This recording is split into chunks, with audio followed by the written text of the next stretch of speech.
Слушате Пелагониска хроника. Радио Пела 96,8 FM. Настани на денот. Вечерва започнува 60-тото издание на Македонскиот театарски фестивал Војдан Чернодрински.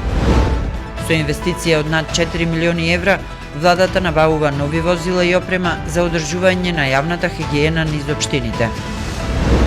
На Светскиот ден на животната средина, учениците од Средното општинско училиште Ѓорче Петров со модна ревија од рециклирана облека. Физичките напади станаа наше секојдневие, повторно жена нападната по Прилеп. Времето денеска променливо облачно. Урбан маркетинг. Нудиме полиси за автоодговорност, зелен картон, патничко осигурување, каско осигурување, имотно осигурување, здравствено и животно осигурување. Ексклузивни застапници сме за истоимената полиса за животно осигурување Протектор, која може да ја добиете исклучиво кај нас. Посетете ги на новата локација, проверете на веб или на Facebook страната Протектор, Друштво за застапување во осигурувањето Прилеп.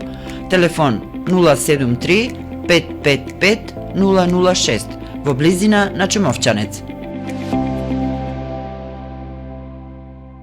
За внимание, почит и грижа на старите лица, контактирајте не денес на 078 430 140.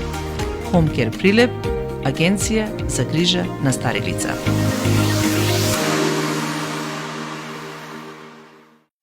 Урбан маркетинг.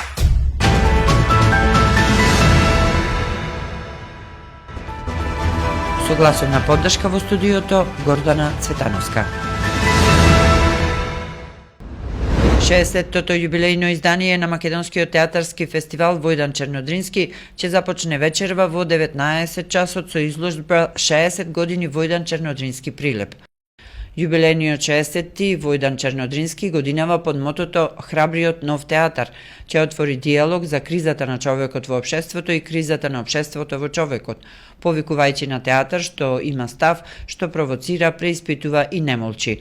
Фестивалот е мост меѓу традицијата што ја наследуваме и иднината што ја создаваме, меѓу минатото, сегашноста и новите театарски визии, велат организаторите предводени од уметничката директорка на фестивалот, професор доктор Ана Стојановска.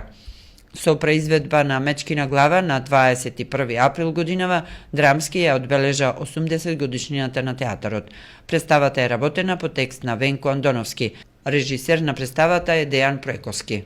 Со инвестиција од 4,2 милиони евра, владата набавува нови возила и опрема за одржување на хигиената низ општините, како најголема поддршка досега од владата за општините за подобрување со состојбата со јавната хигиена. Се купуваат 49 возила од различен тип, кои што треба да помогнат на градот Скопје и на останатите општини за подобрување на состојбата со хигиената.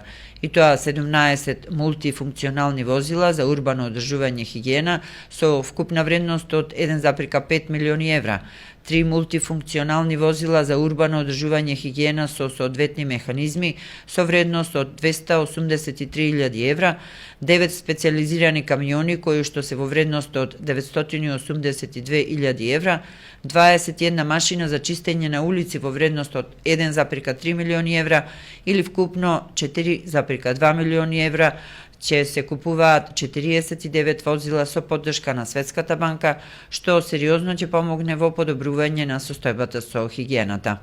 Ова е најголем инвестициски циклус во општините, кој што ќе продолжи и во следниот период, според најавите на вице-премиерот Александар Николовски, кој што го кажа на средбата на ЗЕЛС со представниците од Светската банка.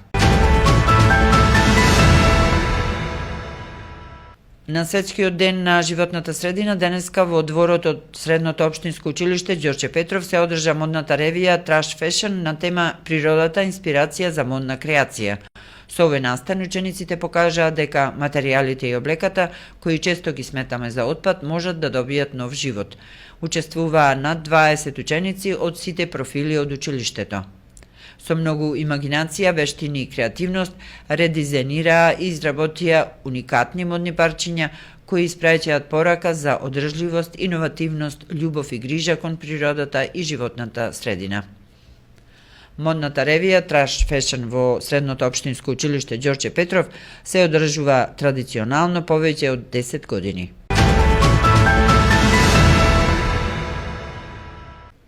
Од полициската хроника. На 4 јуни во 14 часот и 40 минути во ОВР Прилеп НЕ, 52 годишен од Прилеп, пријавил дека неговата ќерка ПЕ, 36 годишна, на улица Цар Самуел во Прилеп, била физички нападната од едно лице. Истиот ден на 4 јуни во 22 часот и 40 минути на улица Кузман Јосифовски во Прилеп, полициски службеници од ОВР Прилеп го лишиле од слобода МЧ, 21 годишен од Прилеп. При контрола во сообраќајот, полициските службеници сопреле мопед со прилепски регистарски ознаки, управувани од лицето, при што било констатирано дека го управувал мопедот без да поседува возачка дозвола. Истиот ден на 4 јуни во 20 часот и 30 минути во село Војđани Прилепско, полициски службеници од полициското одделение Кривогаштани го лишиле од слобода ЕУ, 35 годишен од село Пресил, Крушевско. При контрола во сообраќајот, полициските службеници сопреле возило Volkswagen Golf со крушевски регистарски ознаки, управувани од ЕУ, при што било констатирано дека го управувал возилото без да поседува возачка дозвола. По целосно документирање на случаевите ќе следуваат соодветни пријави. Временска прогноза. Времето денеска променливо облачно со сончеви периоди и температура во интервала од 8 до 31 степен. Претежно во планинските региони ќе има појава на нестабилност со пороен дожд, грмежи и засилен ветер. Ќе дува слаб до умерен ветер од јужен правец. Во Прилеп максималната температура достигна до 24 степени. За време на овој викенд времето во Македонија ќе биде променливо облачно и топло со сончеви периоди. Ќе дува слаб до умерен ветер претежно од северен правец. Во попладневните часови ќе има локален развој на нестабилна облачност, која ќе биде проследена со пороен дожд, грмежи и засилен ветер, и тоа особено утре. Временска прогноза.